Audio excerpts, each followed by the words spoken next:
Thank you for joining me. I am Shenese, the Bariatric Lifestyle Coach, bringing you another episode of Wait a Minute. Today we are talking about 7 things that contribute to weight loss surgery setbacks and failures. Now, first of all, let's lose the word failure. This is a positive space, so let's use the term less than optimal or expected results. I like that better. So besides the 7 things that we are discussing today, there are really countless others, but I think these are pretty important because they affect other areas and are affected by many other areas of our lives and our lifestyle. So there again, this goes back to how individual each person's journey is. The goal here is to figure out what works for you, and that's what I'm here to help with. So let's look at a few things that can contribute to weight loss surgery setbacks and things that can lead to less than optimal results or less than optimal success, because the goal here is to ultimately be successful for the long term with this weight loss surgery journey. Now, these are in no particular order. Let's see. Unfounded hearsay instead of research, listening to gossip, hearsay, biased opinions, etc. Now, I'm not saying don't listen to others. Just check your sources and check your resources. There's founded and supported evidence. General platforms like forums, discussion groups, support groups are all great starting points. But be sure that you do your own research and fact check with professionals as well. The key is not to compare your journey to others. That is the key. Do not compare your journey to others. While there may be similarities, there are countless ways that your journey is going to be different. The ultimate resource, I think, is going to be your bariatric team. Get information, but use it at your own discretion. Tweak these things as needed and be smart about your health, your journey, your decisions. This is your responsibility. This is going to be the key to your success. Another thing is neglecting to seriously invest the time and attention to pre-op classes and visits. Guys, do not take these resources for granted and soak up as much information as they make available to you pre and post surgery. It's really important to get the information you need from your team and to build on that. These resources and information should be part of your program and readily available to you throughout your bariatric journey. Other information that you seek should be supportive of your success on this journey and should not go against the advice of your team. Let's see. Continuing to eat mindlessly after surgery. Even the limited amounts of unhealthy food is setting landmines for regain in the future. So when that first year or 2 is behind you and you're able to eat a little bit more, those landmines that you planted have the potential to blow up the progress that you have made, and then the numbers on the scale can start to creep up, and here comes a cycle of shame and guilt that can really quickly get out of control and set you on a path to rapid regain, and then that's going to get more challenging to control or reverse the longer that you leave it unchecked. Let's see what else.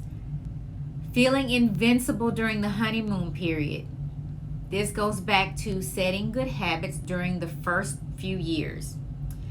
I get it. It's really tempting and seemingly pretty harmless to indulge in unhealthy foods because the amount we eat, the amount we're able to eat is really small. But we have to take into account the quality and the nutritional value of what we're actually eating, even those unhealthy foods, because these can eventually segue into problems later on. So it's really key to use the first year or the first couple of years, first 18 months, to really nail down better habits in how you eat, how you move, and how you live. Basically, what you want to do is upgrade your physical and mental lifestyle completely. Another one would be neglecting exercise, which can make some of the things that you could have eliminated or improved on, such as toning or tightening skin or building muscle tone, When toning and building muscle can certainly help or make a difference, and you don't get the benefits of that because you don't work out or you don't add an element of fitness. These things can help even if just a little bit. Let's see. Thinking you can do it alone, having no support system. Success rates for patients who have a support system or who attend support groups are far greater than those who do not have support. There are studies that support this, and support groups are a great motivator and a great resource for bariatric patients because you're likely to have people at various stages of their journey. You're going to have pre-op, you're going to have post-op newbies, those dealing with regain. You're going to have patients who are years out and maintaining. There's a great representation of the bariatric and weight loss surgery community in these support groups to help and those who need to be helped. It's going to be comprised of all of these different people who can relate and who offer sometimes biased and sometimes unbiased feedback. A good support group is non-judgmental. A good support group is supportive, motivational, and educational. So it would be very beneficial to make sure that you have a great support group or a great support system. Another thing is thinking the surgery fixes everything. Oops, those mental and emotional issues are still there. And guess what? They can land you right back where you started if you don't address them and find ways to maneuver or eliminate them. You guys know I love motivational quotes, so here's another good one. Old ways won't open new doors. You have to get these old thought patterns about yourself, what you're capable of, and how you see life into a healthy and positive place. You can't have long-term success and maintenance without it. You simply cannot. It's going to make a huge difference, I promise you. Weight loss surgery isn't just physical. It's mental, it's emotional, and it is very personal. It's a total body adjustment, and the surgery only deals with part of the physical.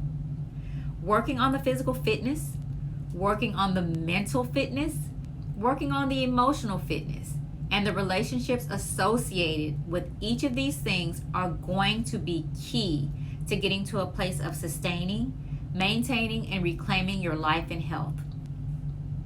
That's the bottom line. So, what are some other things that can lead to less than optimal success or things that can lead to setbacks? What are some things that you've experienced? What are some things that you're worried about experiencing? Weigh in on the conversation and we'll talk about it. I hope to see you guys next week. Be safe.